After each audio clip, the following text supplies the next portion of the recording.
Well, I'm just a few feet from the House floor, Wolf, where we expect them to begin voting within the hour, maybe even about 15 minutes or so, on the latest Republican plan, which is to fund the government, but with strings attached. Those strings in this case will be to delay the individual mandate for 1 year, and also to try to put lawmakers in a tough position, and their staff as well, by taking away the federal subsidy for their health care, and basically saying that we should be like everybody else. We shouldn't get any special treatment. It's going to make some Republicans and even some Democrats make it difficult for them to vote against, and that is the entire point here.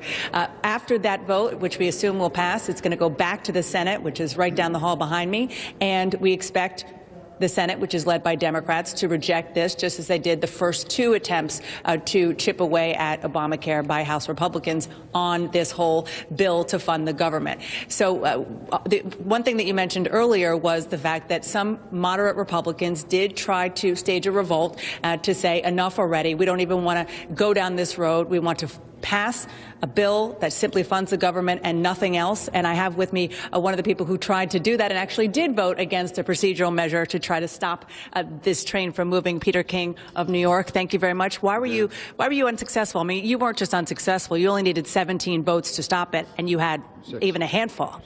Yeah, there was probably 20 who would have, would have or could have voted our way.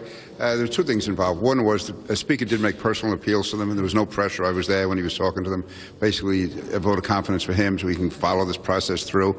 And the other one was that they were afraid, I believe, they were concerned that this would be looked upon not as a vote to keep the government open, but somehow a vote to protect health insurance for their staff members. Now, our Deirdre Walsh saw you speaking with the Speaker on the floor. Take us behind the scenes. Take us into those conversations when the Speaker of the House is talking to you and some of the other moderates who could have blown this whole plan up, and how he convinces you to stick with him. Well, he was more persuasive with the others than he was with me.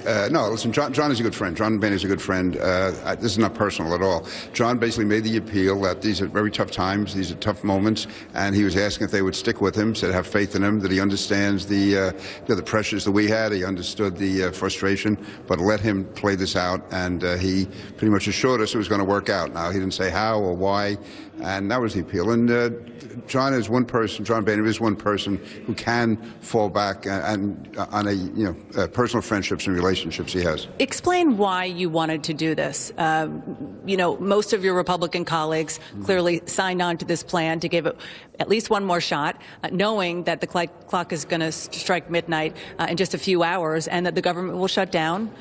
Why did you want to, buck your party and try to stop this train? Yeah, I don't enjoy bucking the party. I wanted to end this process because it's going nowhere. It's a dead end.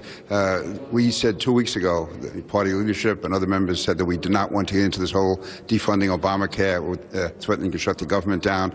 They got forced into it by the Ted Cruz wing of the party, people who are more loyal to Ted Cruz than they are to what the Republican leadership wanted. People who often don't vote with the leadership, but they wanted loyalty on this for themselves.